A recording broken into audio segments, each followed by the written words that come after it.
another Daishinfinity video. In this video, we're going to talk about the proof of the products of logarithms.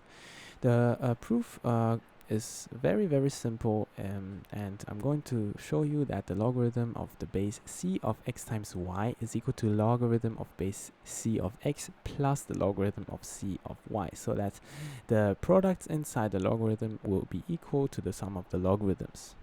So we want to show that the logarithm of base c of x times y is the same thing as logarithm of base c of x plus logarithm of base c of y.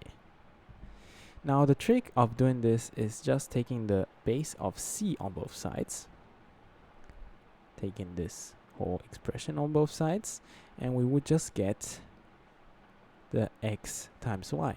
The reason for it is because if I have a number x, I can represent it as any number c to the logarithm of c of x, because the c's will cancel out.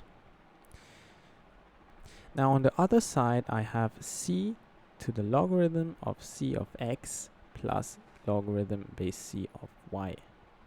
Now there's one rule stating that if I have a number a and taking it to n plus m power, we can say that it's a to the n power times a to the m power. So we can take this sum as a product of 2, and we will say that it's x times y is equal to c to the logarithm and base b of x times c to the logarithm and base c of y.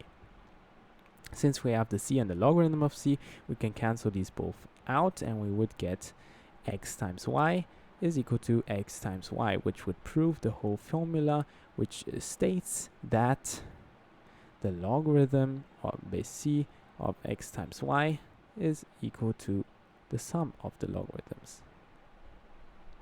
Thank you guys for watching this video, and I hope you like this video. Please like and subscribe, and we'll see us in the next Daishinfinity video.